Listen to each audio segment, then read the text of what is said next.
As an automotive journalist, I'm fortunate enough to drive a new car every week, thanks to you guys.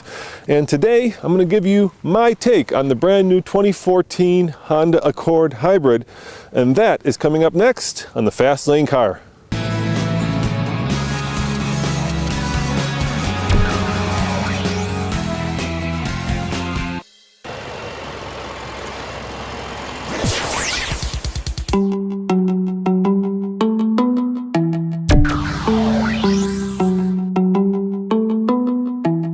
All right, here we go, up close and personal with the brand new 2014 Honda Accord Hybrid.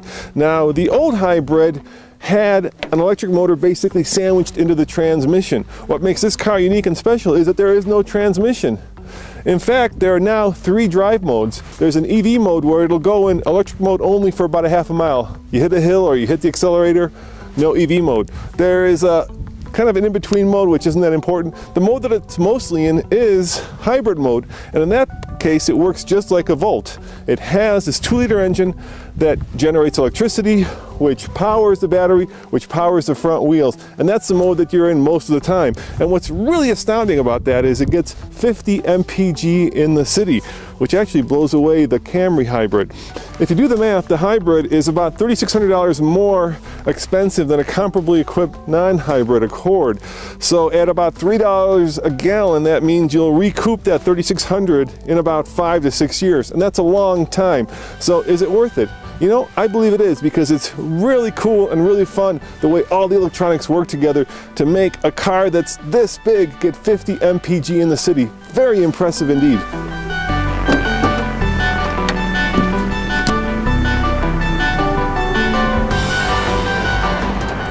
What distinguishes the Hybrid is that you've got this blue, the new green highlight that goes around the light. You also have it in the grille, and you have these painted black wheels. I'm not a big fan of painted wheels, so I wish they'd stuck with something more traditional, but unlike the MDX, you do have these jewel-like headlights, and they're basically 2 small little projector bulbs, and here you only have 2. In the Acura MDX, and of course Acura is Honda's luxury brand, you have 4, and it looks a little bit bug-eyed, but here the 2 work. And in fact, the whole thing works. It looks like a regular Accord, except for the stickers and the blue surrounds.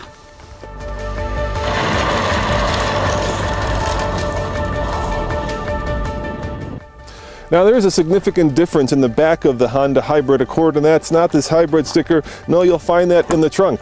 You get a little bit less trunk space and you get a little bit less utility, because back here is where the battery lives. Lithium-ion battery, which means that you can't fold the seats down. So if you have something like skis or perhaps even a small bike, it will not fit in this vehicle whatsoever.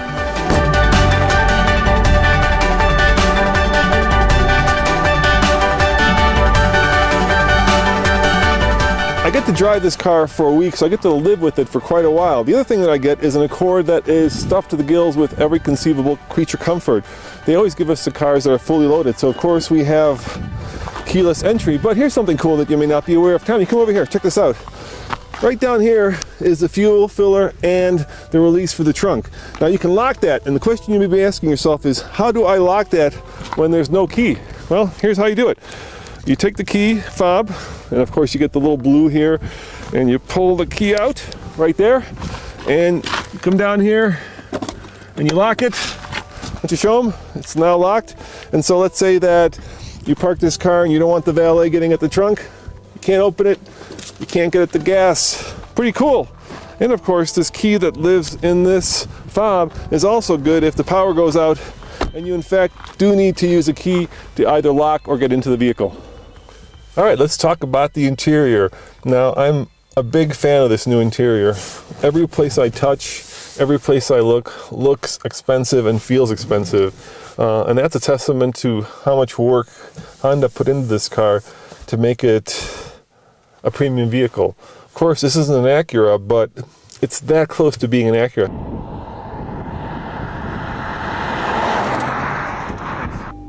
Now, the first thing you notice when you get into the car and start it up is that there's this brand new instrument cluster, and the center of it is this huge speedometer which says 140 miles or 220 kilometers. Will it do 140 miles per hour? I'm not sure. I hope it does. The other thing you notice is that they've kind of cleaned this up a little bit. There used to be a lot more buttons here. Now the buttons are big, and a little bit more intuitive. It's something that my mom would feel more comfortable with. Not completely comfortable, but more comfortable. And let me show you what I mean. Take a look at this center section here. How would you turn on and off the radio? Do you see the on and off switch? Normally you would do it that way, but in fact that is now just the volume knob. In order to turn the radio on and off, there's a power knob right there. It's kind of hidden. Took me a while to figure that out. It also took me a while to get kind of friendly and happy with their interface. There are 1, 2, 3, 4 screens that you can get your information from.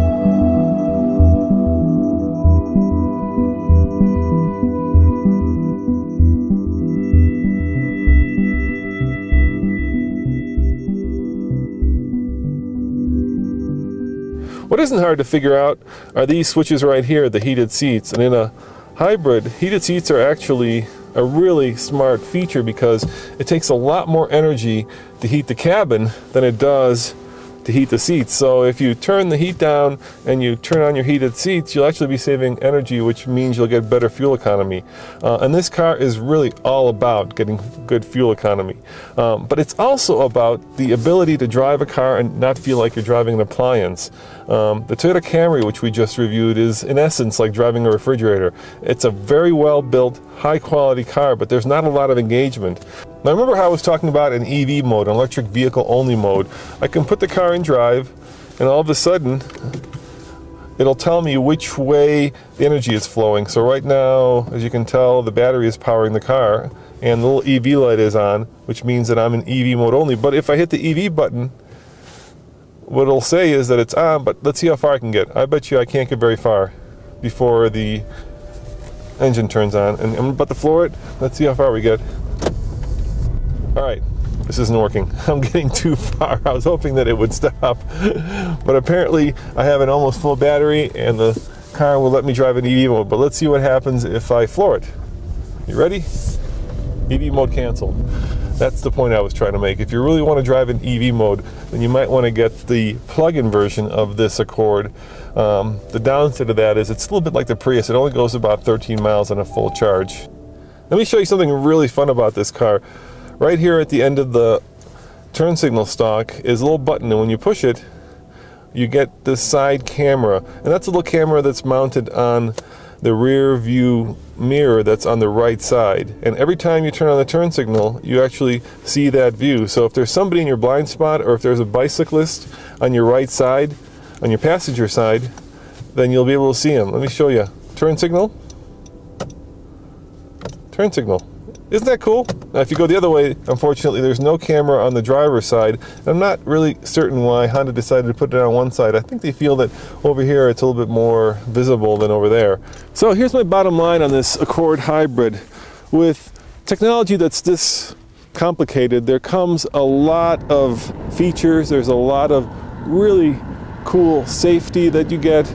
Lane departure warning, adaptive cruise control, just a lot of stuff that makes this car a tour de force when it comes to its ability to keep you safe and sound on the road. It's also incredible in terms of fuel economy.